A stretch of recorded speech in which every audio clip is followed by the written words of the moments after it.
Hello and welcome, folks, to a very special edition of RSF Radio. I am your host, and this is episode 45. This is usually a podcast where we talk about what's been going on the front page of our Street Fighter, but we got a special guest tonight. That's right, you might know her from her Colleen cosplay. You might know her from her Android 18 cosplay, but maybe you know her from her work with First to 10 or with Combo Queens or many other places. Honestly, if you look anywhere in the FGC, you might find her name. That's right, folks. We've got Romanova on the mic tonight. How you doing? I'm good. Thanks for having me. I brought up a lot of things that you do, and I didn't name even half of them because looking into, I was trying to think, like, what things can I pitch for you? Because I like to start the episodes with guests, start pitching, like, the stuff that you're into, the stuff that you're currently doing, but your list is like a mile long. It was hard to narrow it down. You've got so much going on right now. How do you manage? Yeah, I'm always keeping busy. So one thing that actually helped me a lot recently, I haven't been as up to date on it the last couple weeks, but I keep a planner that I fill out with, this is the time I'm doing this. I'm taking an hour or two to do this. Oh, by the hour. By the hour, like daily, reminders. I need to get back on it because it was really helping me, even if I didn't follow it to a T, But at least something to think about the day in terms of time that you have. Yeah, it's so hard, especially like working like a 10 to 6. So working a 10 to 6 and still needing to do the gym, and then whether it's labbing a game or making a costume or putting an article up, it's like all about time management. And it's been getting better. And I've also taken care of a lot of anxiety stuff that I've had going on for a while. And that's also helped a lot with just keeping a positive mindset and getting everything done.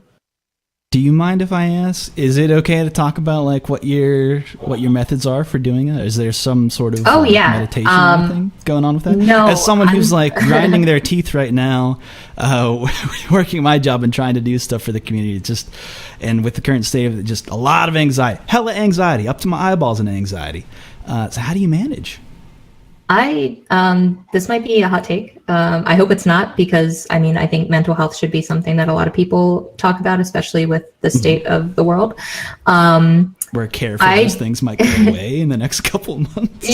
Yeah, I genuinely believe that you should go to your doctor. Yes. I was able to go to my doctor and tell them the issues I was having, and I've actually been now for about 6 to 7 weeks on an anti-anxiety medicine. And I genuinely, if you think that talking to somebody might help, definitely try that first. For me, it never really helped just talking.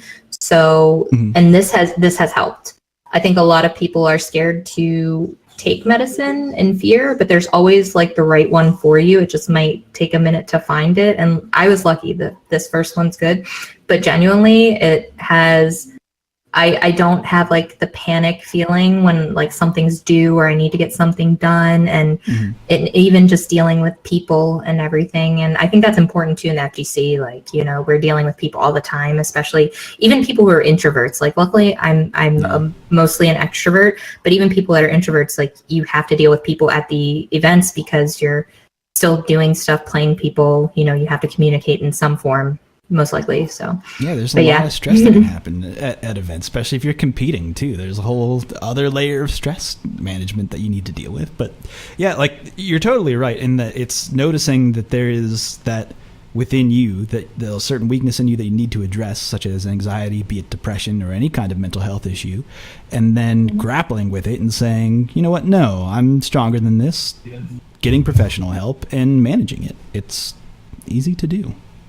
Yeah, it makes it a lot easier for everyone around you too, because you never know what kind of burden, not that I ever felt like I was a burden, but you never know if you might make somebody else feel bad because you are handling your situation poorly. So I think it just helps overall, and I'm definitely feeling a lot more, I guess the word I'm looking for is just better, and looking more for the future with everything. Something else that you do that I would like to bring up, and something just in general that I've noticed is a very good positive trend in the FGC, is FGC Fitness. Oh, yeah. You just came from the gym. Yeah, not tonight. I was going to, but because of the package dilemma, I told you about the package dilemma. Talk about stuff off mic, yeah. Which is fine. Yeah. You don't need to explain that whole situation, but it ran into your gym time. Unfortunate. It did, but I'm going after this, so I will still get time in before I go to Daytona. Awesome.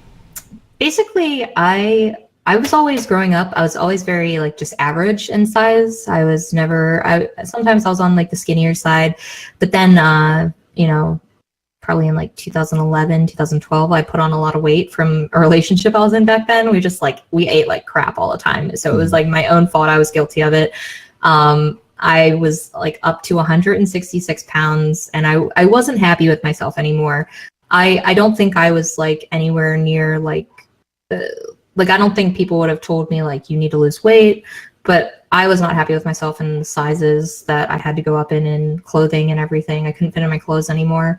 I decided to do something about it in 2013. And that was when I started learning how to eat properly. Like it took me so long, right? Like adjustments. You never get it right the first time. Your taste buds are like too. Like your whole your palate's change. It's not always fun the first time either. Some of the fun of it for me was finding recipes that are fooling yourself into like you're like, oh, this isn't an Oreo, but it's pretty good, so it's adapting to like a healthy life. And I say lifestyle as like a real term here. Like it's not huge. A diet. It's a lifestyle. Yes. Change Yes. I love that. That's the best. I hear way too many people, and I'm gonna catch shit for this because it's my mother-in-law. She doesn't listen to this podcast, so it's fine.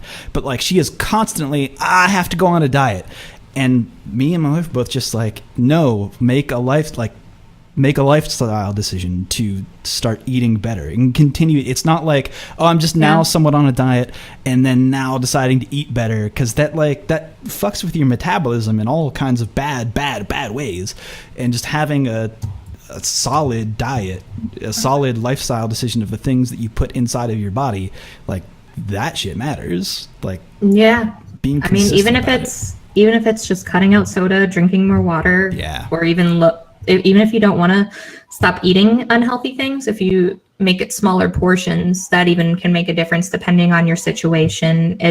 There's always some baby step you can take if you're not ready to fully commit. Mm-hmm. And, that's why I've been using, like, I'm not somebody who has like a 6-pack or anything like that. I'm still working towards my goals, and it's been since 2013. And I've come a long way. Like I told you, I was 166 then. And, by I'd say the 6-month marking point, I made a lot of progress. I was down to 128, and that was like my leanest. And me as 128, I was down to a size 4, which for women, that's, I'd say pretty. Could be anything. It's a small. Well, it's a small. A size 4 to 6 is a small. Is what's deemed a small in women's sizes, I guess.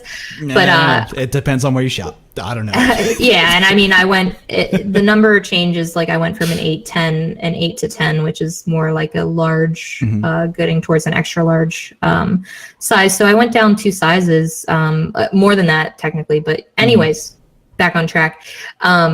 Since then, I have gained weight, but it's been muscle weight mostly, because the same clothes when I was 128 fit, but I am now like around 140. I don't really try, and I also tell people don't worry so much about weight. Like I keep track of mine just to be mindful, but weight is really just a number because fluctuates. But muscle, sincerely, like if you go all out and you start gaining muscle, which is what I did, I gained a lot more muscle than I ever thought I would from doing powerlifting.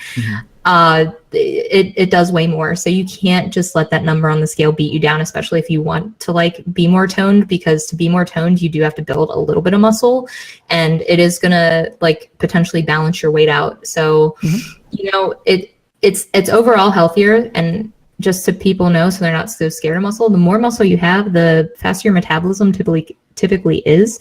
So you can actually like kind of sometimes eat more if you want to, or get away with more if you're active and lifting. Yeah, especially if you're trying to build muscle, you need those calories. Your body's trying to burn calories fast. You're burning way more. Yeah. No, that's very good advice, I think. Specifically for people like in FGC, like that has been more of a trend now, because what it used to be was that there was that whole image of the fat gamer, or like, this is what a gamer is, and it's just some like schlubby guy.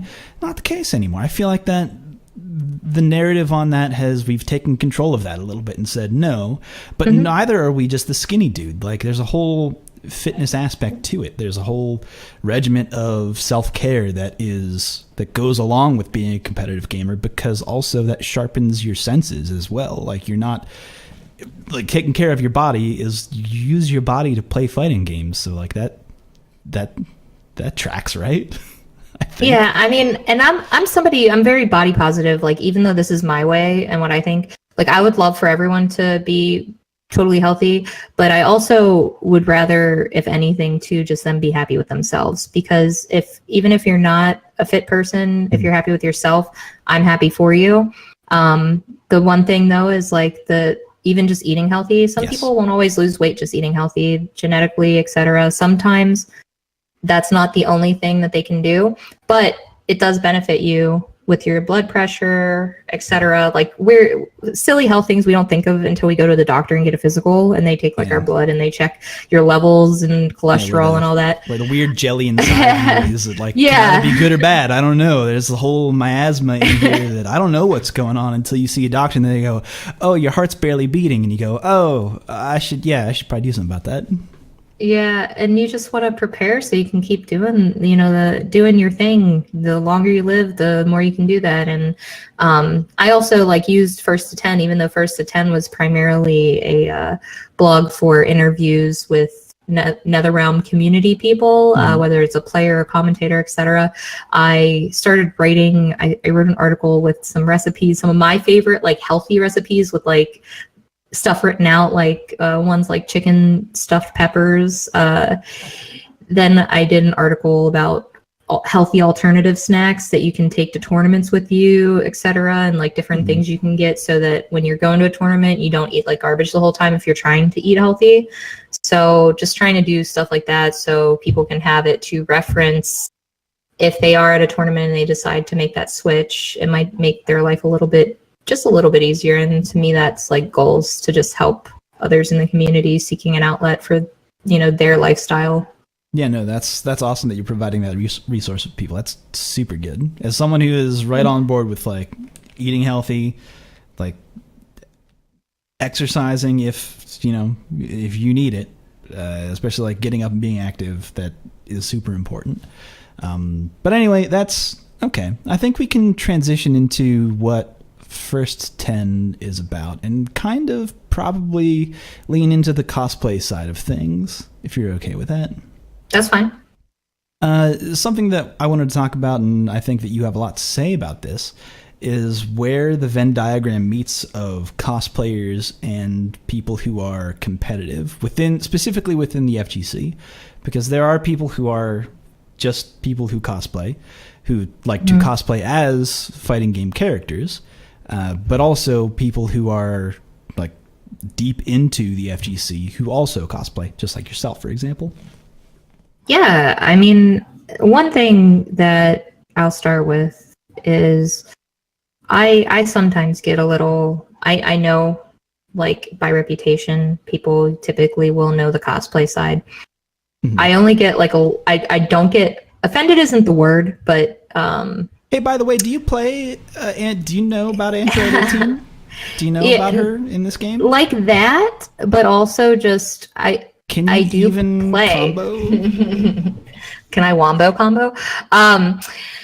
Yeah, so I'm being facetious. For those who are just listening, not looking at the expression on my face. This I'm being facetious. Please go on. No, that's totally like a part of it. I just want people to know I do put the time into the games that I do play for the most part. I put in what time I can is the best way I can explain. Like I said, that little schedule that I do, my job comes first, and time for games and the other activities I'm a part of come next. As somebody, I just actually, speaking of First to 10, I wrote an article because a certain major decided that their not even judges, but guests for their cosplay guests. And this is, they might be a regional, so major might not be the term. Regardless, they have 4 cosplay guests, and not a single one is they're not known for being FGC. Like, I think there's one woman that is in there that goes to events maybe every now and then, but she doesn't go to majors. But the other ones are just New York cosplayers, and I love the New York cosplay scene. One of the people that is in there I know from there, and she's a very, very nice woman, but it breaks my heart to not see one person that supports the FGC that got to even get asked, and right. That was what inspired the article. But in the article, I took not just that, but I wanted to discuss what it's like and how cosplay fits in the FGC, because it belongs in the FGC. There are a lot of people that are like, oh, somebody's cosplaying, why are they here? But the thing is you're just looking for attention. Yeah, exactly. It's always, people think it's always about attention. It's about, these people love these characters, and the FGC is a place that they can wear these costumes and feel like they fit in more than at a con. Because for me, that's the cool thing is, no matter what character I am, if it's a fighting game character and I'm doing it at a fighting game event, I might make a new friend because, they like that character too. And we have that common ground, and they will know who that character is, instead of just, you go to a con, there's somebody dressed as Chun-Li. Everyone probably knows who Chun-Li is, but, say I'm wearing my Ed cosplay. Nobody at a con, most likely, maybe one in, 100 people might know who Ed is from Street Fighter 5 DLC. They probably never heard of him, unless they, dabble in the game deeply. But at a major, there's situation of you dressed up as Android 18 going around the internet. Yeah. For example. Oh yeah, no, that meme, that was silly. That was unfortunate. We can. Yeah, it was all over. Nobody realized that I was doing an Android 18 cosplay. They thought it was irony, so it was a meme. But yeah, like you and Neon, for example, like Neon plays Colleen. You do a great Colleen cosplay. Yeah, and Neon has become my friend now, from coming up to me asking me to take pictures with me as Colleen, and now we're friends. And I told him, as soon as I move to Georgia, we're gonna be BFFs, and I'm gonna turn from an Armika main to a Colleen main now that I have a good training partner. So yeah, it's just little things like that. It's something that you brought up in the article that I think was so poignant, and just that was the thing that got me, that was the big turn of phrase, is that you don't go up to people at a football game and say hey, do you even know who the quarterback is, if they're all dressed up in totally decked out in sports attire, right? You don't address someone like that, and it's almost the same thing. It's not entirely the same, but it's pretty much. I did address that. I said people go to sports events, they paint their faces, they're supporting that team. Technically, you can look at cosplayers at FGC events a very similar way, whether they're cosplaying a character that a certain player plays because they like to support that player, or they are doing it because that's a character that they like, and anytime somebody plays that character, they're super hype on it, or that's their character that they play and they're just dressed as it, you know what I mean? Because they do play. That's the other thing too. People don't have to. Yeah, people don't have to play, but also too, don't assume that they don't play. That's the other thing that I get a lot is people will be like, oh, I love your cosplays, but have you ever played games with me? I get games with a lot of really decent players sometimes, and even if they bot me, I'm still holding my own for the most part. And I respect the heck out of anyone who will actually take the time to do that, because they're taking the chance to get to know me and seeing that I'm more than just the cosplay thing, which I personally, I want to be more than the cosplay person, because that's a hobby I love, and that's my thing, and I want people to, if they like my work, to respect it. But I also want them to respect me because I'm a gamer first. Before I ever started making costumes, I was playing video games. So yeah, I mean, you wouldn't question the super fan if they know how to play football.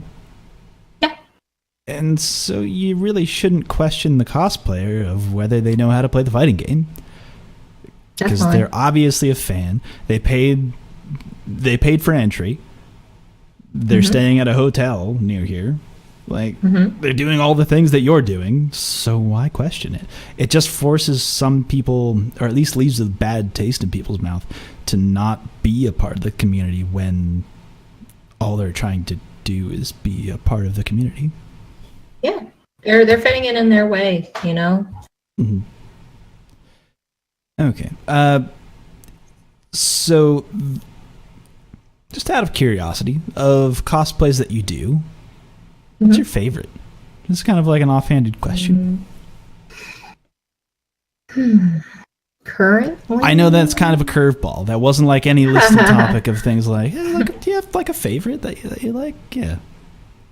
I'm going to have to say like my favorite of all time was probably like doing Cassie Cage because it was actually life-changing. I've like told this story probably a million times, but being Cassie Cage was life-changing for me because it was what got me to have my, like, I had gone to school to get in the game industry, but it wasn't until I was hired by ESL to cosplay as Cassie Cage for the MKX Pro League that I learned about the FGC because I'd always played Mortal Kombat and like other fighting games growing up, but I didn't know there was more to it than like, beating my friends or whatever. That can be like a thing. It's not entirely your fault also. Like it's... Yeah, I mean, I don't know. I was in Delaware at the time. I don't think they really have I mean, obviously they have the Sonic Fox there and Dragon, but I mean, I don't think Delaware itself has like a big scene. So, I never really knew about that side of it. But the advertising for the Delaware FGC there might be one, and I might post links to it later. But like, it ain't on billboards. Put it that way.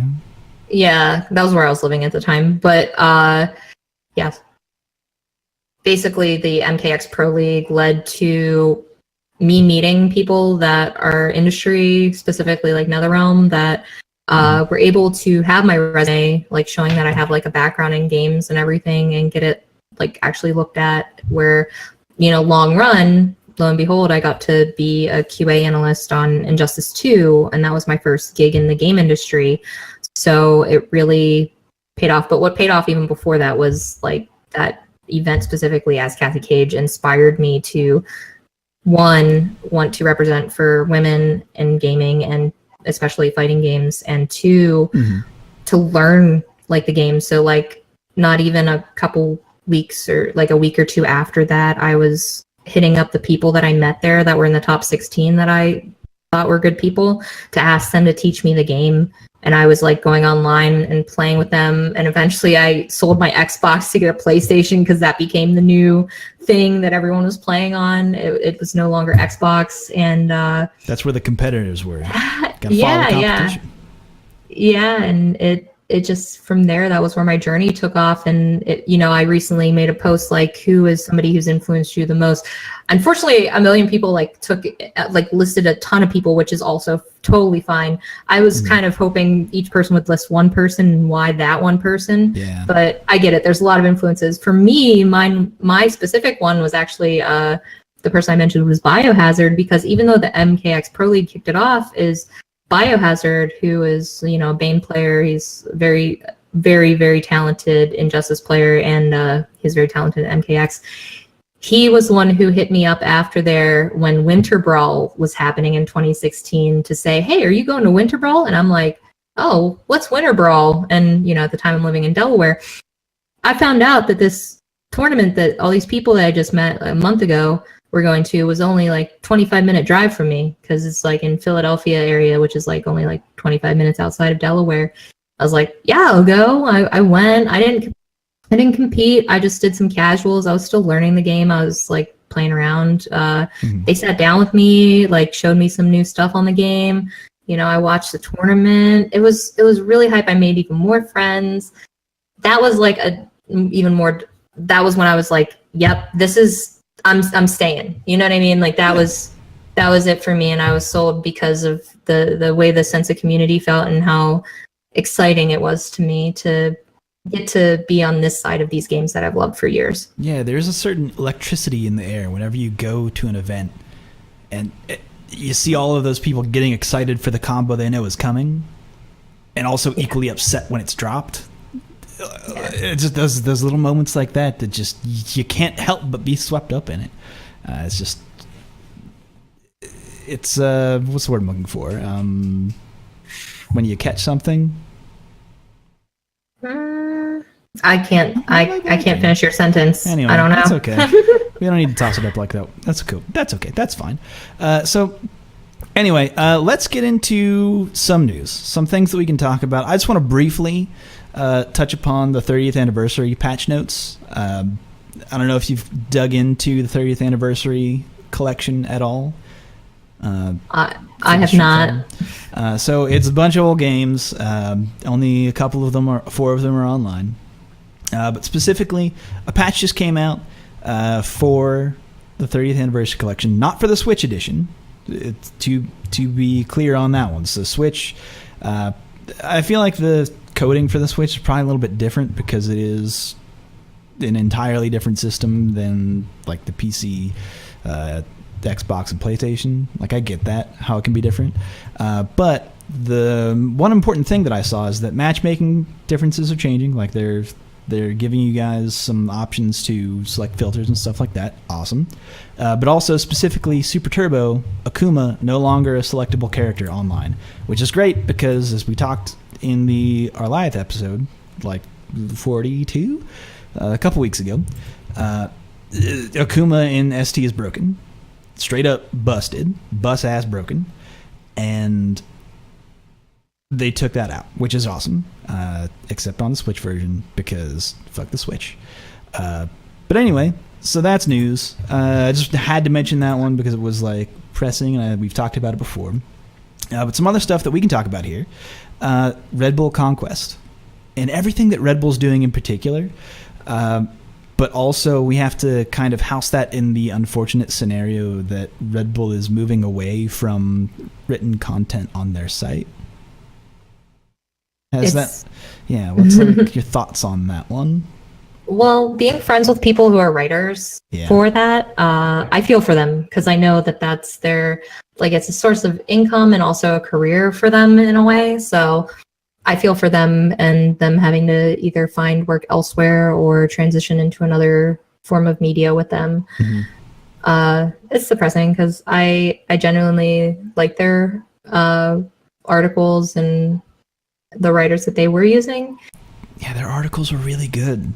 They were really good. I feel like every single article that came up on Red Bull Esports was talked about on this show, or at least anything that involved the FGC. Actually, I might walk this back because I don't know if they made a public statement of saying that all written articles on Red Bull Esports they're walking away from, but specifically FGC stuff they're walking back on. At least I know that. Which is hella unfortunate because I found their particular articles like very well researched, very well written, like very well edited, and just generally good content. Like it was important, cool stuff that no one else was reporting on. I mean, it wasn't the clickbaity articles of like event hubs. Not to take anything away from event hubs, they have their place in the FGC too. But it's like here was some real meat to chew on. This was some protein to help build up the scene. But unfortunately, they're walking away from that. But they're transitioning to video, so there's like a different side of that where they've done like good video work as well. So like I hope that transition goes well for them, but also it is a bummer for all of the writers that have posted very good work to Red Bull Esports. Yeah, I mean, we might see some really cool new talent arise from that, as well as maybe even more people have a chance that want to get into video. So hopefully that's the trade-off for it. Hard to say. Have you? I mean, you've had a little bit of experience with Red Bull Conquest and Red Bull Battlegrounds. What's your experience like that been? Because in my opinion, these have been pretty much from like the top level down, super positive and super good for the FGC. Yeah, my first Battlegrounds, I got to work for them as a cosplayer in 2016. I was Chun-Li and Cammy. I did like story mode Cammy in the dress, and it was a really cool experience. They kind of like, our job was kind of just to hang out, you know, engage crowds, get people to, you know, make sure they're using the like they know about all the things that are there that they can do, like whether it's like the photo booth or etc. And I mean, ultimately, it's the production is amazing. Yeah. I was like, the first one I was blown away by, and especially like the competition that year. I mean, Knuckle won, and that was amazing to see him win. And the emotion was amazing. It was a beautiful moment, like a pure moment, a story being told in the FGC. And I think that's like the beautiful thing about these is they're stories that they unfold in like the battlegrounds or whatever is like the final stop where the stories can be told or a new story could rise up. And we got the new story like rising up last year when Cool Kid ended up taking the qualifier, I think it was a qualifier because I worked for them. The regional qualifier. Yeah, I worked for them last year again at Battlegrounds, and I was able to actually do some content with them about cosplay and the FGC and why I do it. But again, it was just another amazing production. They even had like a VR setup where you could be Chun-Li and like kick and punch a car.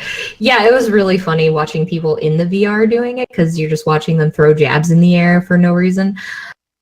That's excessively silly. That's very silly. Wait a minute. Like, my mind is thinking, like, who made that? Where is that? Where does that exist? That hasn't been used anywhere. It happens again. Oh, man. I didn't know about that. That's fantastic. I didn't see any of that shit.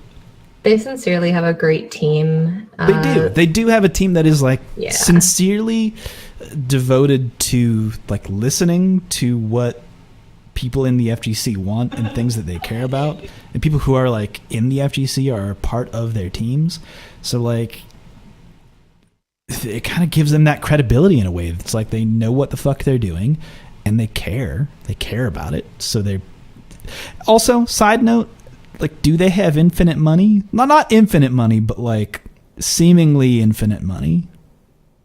That's something I have no idea about. I do not know their financial situation. I mean, I don't either. And clearly there's that obvious situation where they're walking back on articles where that's probably not financially good for them. But like at the same time, like they got that Red Bull money. And like, because their graphic designs are sick. Like all their t-shirts and all that stuff, super cool. Like, it's very easy to support them and their efforts in the FGC.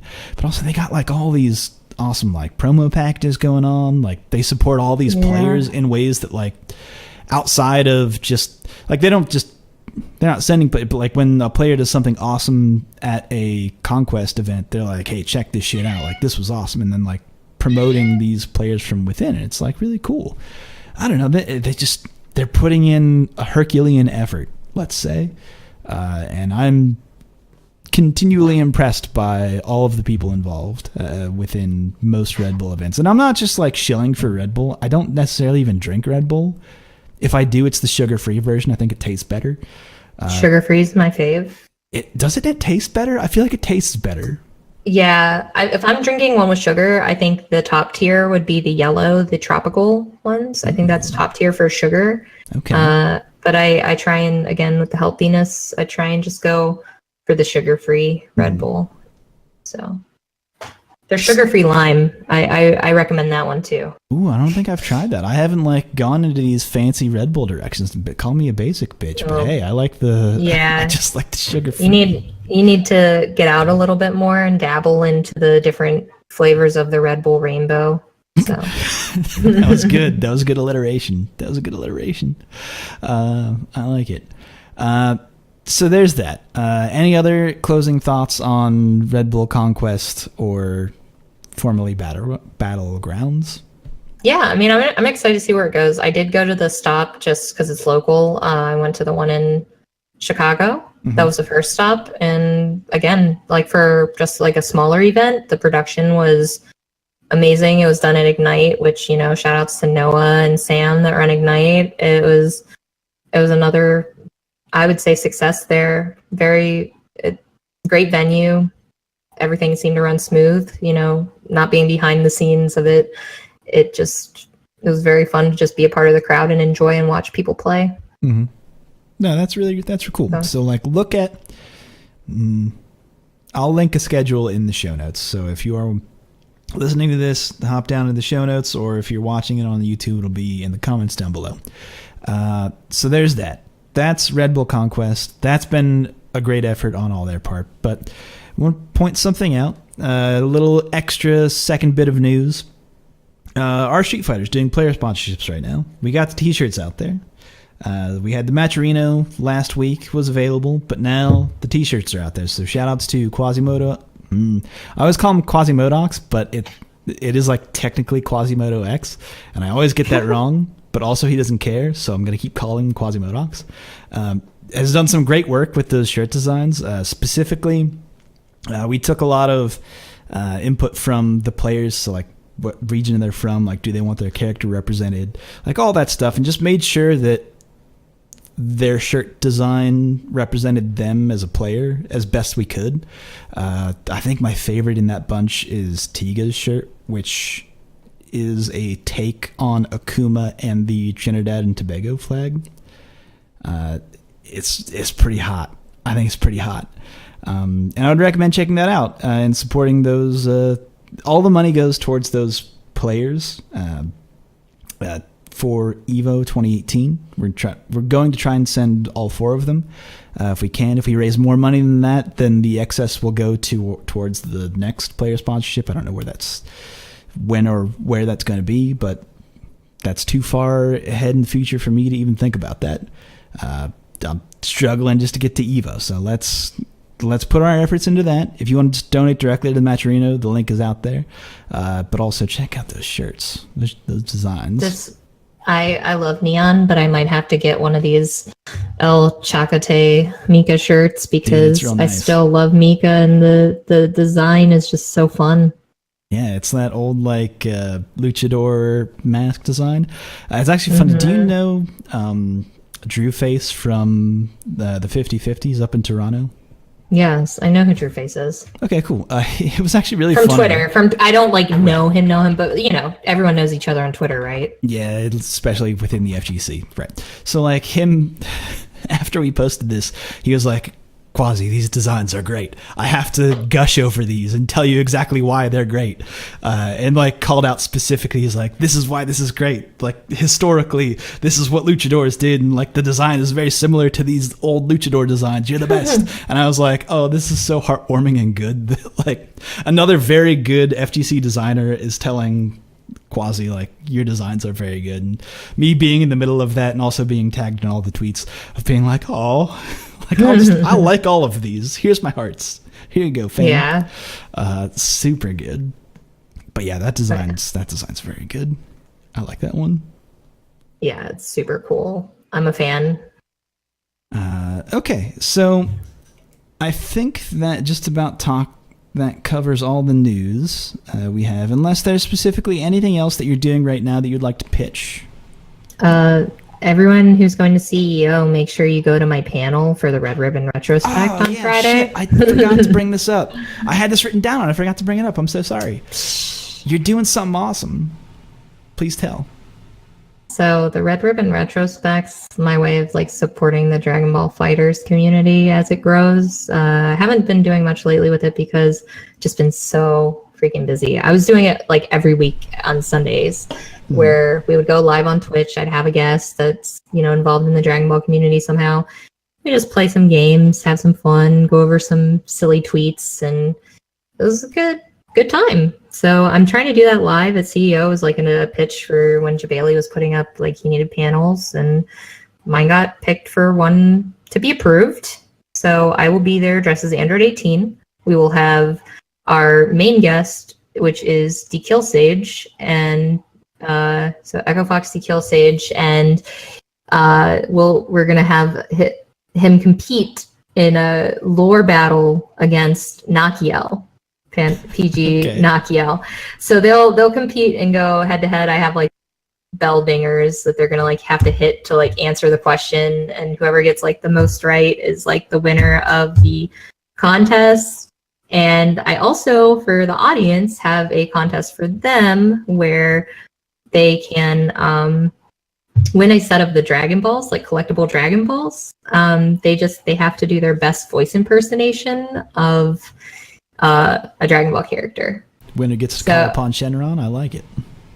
Yeah. The winner gets Shenron. So whoever has the best voice impersonation wins, and that goes hand in hand with the show, because every guest that I've had, I've made them have to quote a character in some way, and it's usually really fun. Like Tasty Steve was my first guest, and he got super into it, where he did like a one-armed like Kamehameha like Gohan in in the Cell games. You know, it was pretty great. And we had Yipes trying to imitate Android 16 and he kept laughing though. He's like, Gohan, and like, Gohan. Oh my god! You got to say it a certain way. He's the only character that says it that way. I know. And when he's like talking to Gohan before his head gets smushed, oh my goodness. Do you mind if I know this is the Our Street Fighter podcast and not the Red Ribbon Retrospect, which is a good podcast that you should listen to and subscribe to. Do you mind if I try? Go ahead. So this is my Vegeta. Yes, Mondo cool. Oh my god. Oh my god. That's my Vegeta.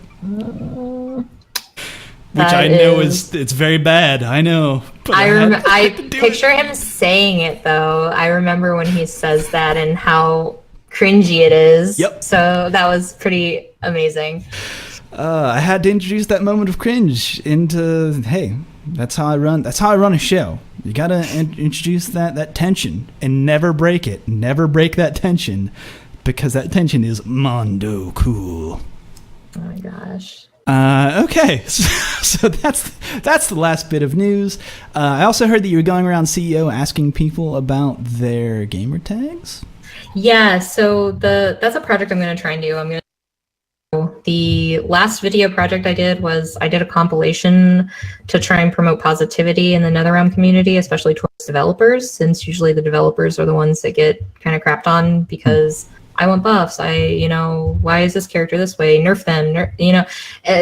There's a lot of negativity. My character? That hurts me personally, and therefore I must attack the developers. But if it wasn't for the developers, ultimately these games don't exist, and we don't have our community anyways, or what we do, and what we're involved in. So it's nice to sometimes give back and at least give a message of positivity to them.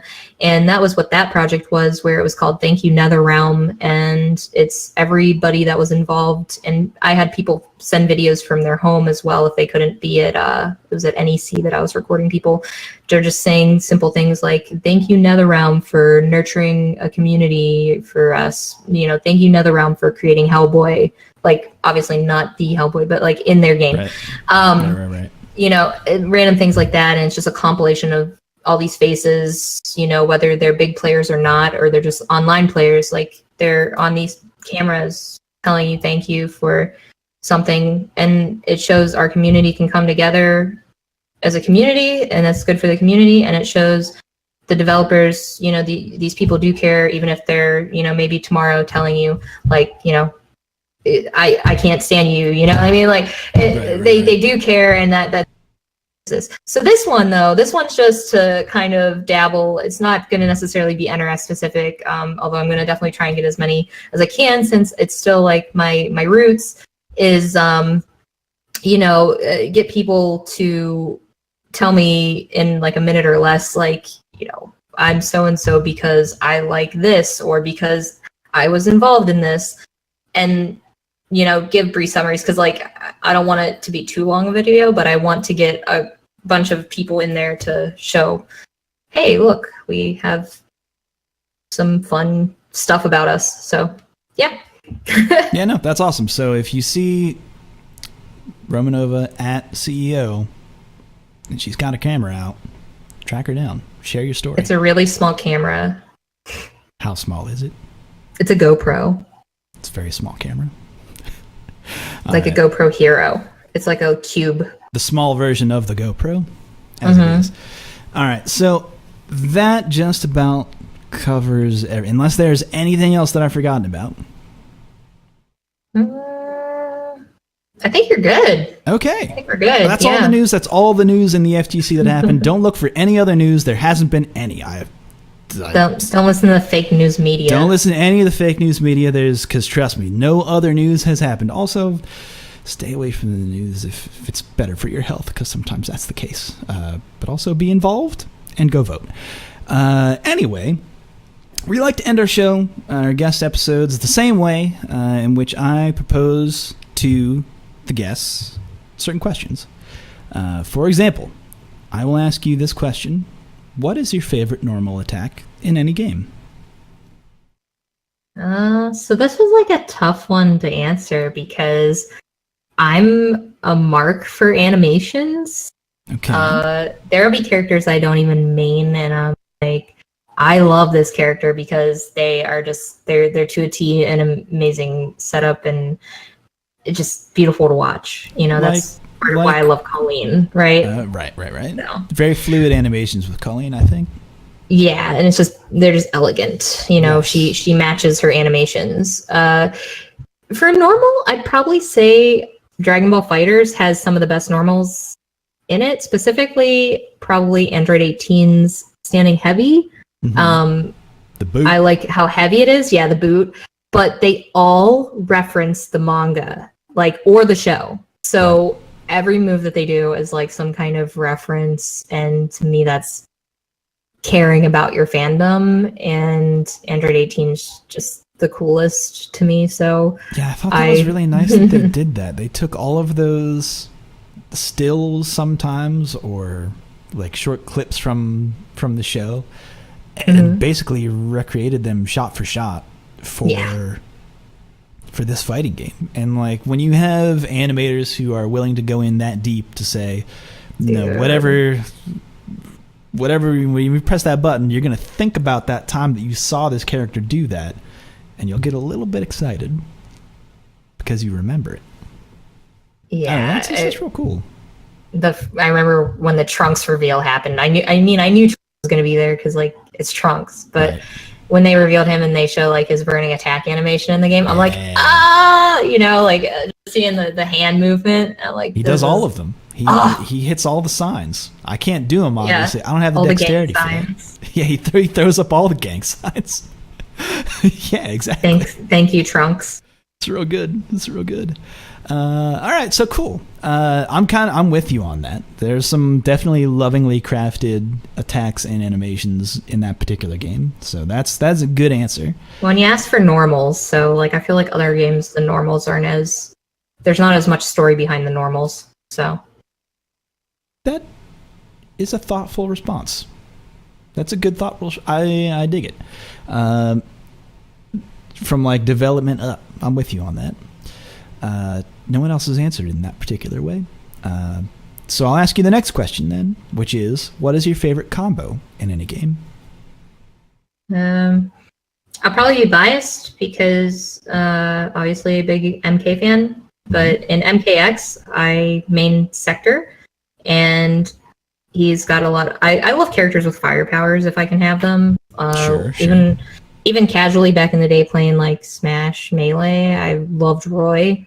I didn't even know at the time, I had actually, real story, never played Fire Emblem, and I fell in love with him. To be fair, I feel like there was a lot of people who played Smash and were like, who are these, knight, where are they from? I don't know at all.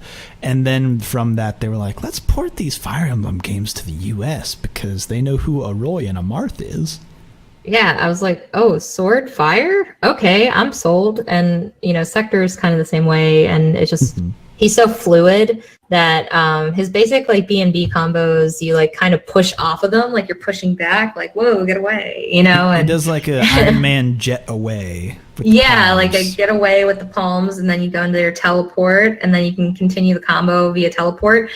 And if you have full X-ray available, you can actually end the combo. Like you don't have to do it the full B&B way. You can end the combo early with your super or with the X-ray. And like, to me, that's super hilarious and swaggy. And if you do it at the end, obviously you get the brutality. So you're replacing their head with Sector's robot head, which is also hilarious. So I'd say Sector's like combo like that is probably my favorite. It is smooth because it's like he's pushing off of them, but then in the next instance he's uppercutting them. It's great. Yeah. And then doing some type of air juggle into replacing his head with their head, for example. Sector's I always leaned Cyrax, but that's okay. That's just personal preference. I forget. It's still per the Cyborg initiative, so that's fine. With you on that. I can track with that, and I respect your answer. So good stuff. But that's the show, folks. That's all we got. Romanova, is there anything that you would like to end the show with? Anything you'd like to pitch? I know we talked about things that you're pitching now, but where can people find you on the internet? That is, for you, I feel like, is... Like, we don't have another 10 minutes for you to talk about, like, all the things. Yeah, no, I won't do that. We could, to be fair.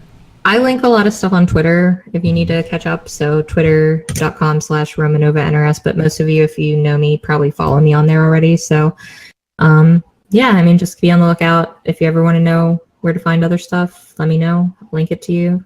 People should also follow Red Ribbon Tweets. Yeah, Red Ribbon Tweets. Unfortunately, Red Ribbon Retrospect goes too long. So that's such a good name. That's such a good name for a thing. Yeah, it's a triple R. Alliteration. It's my favorite literary tool. Used to great effect there. So good shit. But also, people can find you at First to 10. You still keeping up with that? First10.com. Yeah, it's just it's not every week. I have one coming right now. The guy who I am interviewing for it, he has the questions, so I'm just waiting for him to answer them before I can finish writing the article and then post it. So if I get that while I'm at CEO, I might have to edit on my phone, which is a job, but I'll do it, That sucks. If not, I might wait until Monday and you might get it next week. All right, fair enough. And if people are interested in your cosplay, where can they find you? Probably Instagram is the best. Instagram.com/Romanova Rose, or just search Romanova Rose on Instagram. All right, awesome. And also your Twitch, which is also just Romanova. Mm-hmm. Just want to throw all of that out there, of all the places where people can find you on the internet. But you can find me at Super Joe Monday or at RedditSF on Twitter.com, or you can just ping me directly on Reddit, which is Joe_Monday. But that's a show. Anything else you want to pitch before we end it? Last chance. 5, 4, 3. Eat your vegetables. Yes. Okay. I kind of do want to so for most people have already turned off the episode because, that's how people listen to podcasts because they think we're ending it. But I kind of want to riff about eating well for a minute. Oh my God. Because I only really started trying to eat because I now live with my... I'm talking about this as a new thing, but my wife of 3 years, my girlfriend of many years, I haven't done the math, but she's a vegetarian and has been super well focused, laser focused on eating healthy and having a good diet, and that really turned me on to foods that I would not consider eating or consider oh, this is food now, and having that healthy balance in my life, or quitting soda outright, moving on to fizzy water. Yeah, seltzer water's a great good transition tool. I did not like it at first, and working in NetherRealm QA, most of the QA department hates on it, but I would still drink it. Oh man, and I would really? I would still bring it to my desk and drink it. Yes. They're throwing shade on your LaCroix? Yeah. It's to be fair, it's hipster water, but it's delicious hipster water. So That's fair. That's fair. I drink it anyways. And now I've moved on to the deeper aspects where they have flavors like there's other brands, like there's this brand called Polar. Polar's probably the goat of seltzers, and they have one called orange vanilla flavor, and the orange vanilla is amazing. And the best LaCroix, hands down, in my opinion, is key lime pie. Yes, I'm with you on that. I'm 100% behind that. Also, it's a good mixer. Yeah, I did not know that one, but key lime pie LaCroix is OD. Dude, yeah, with you on that. And also, just in general, I feel like I want to end this on just saying, like, have a balanced diet. Like, don't if you're gonna eat a lot, just make sure you're working out a lot. Yeah, like, the more you lift, the more you can make up for. Yeah, you gotta boost your metabolism and replace that shit. But all right, that's a show. Now we're actually truly ending it after the people have already turned this off already. But that's a show. Until next week, folks. Take care. Until next time. This has been listening to another episode of RSF Radio. We'll see you every Thursday. Look out for the tournaments on Mondays and Fridays. But also don't forget to support the R Street Fighter team, the players that we're trying to promote, which is iDrop, El Chicote, Neon, and Tiga. You can find links to the Matcherino and the Teespring down below in the show notes. And check out that merch. It's super cool. But that's the show. Take care. Until next time. See you guys. Bye.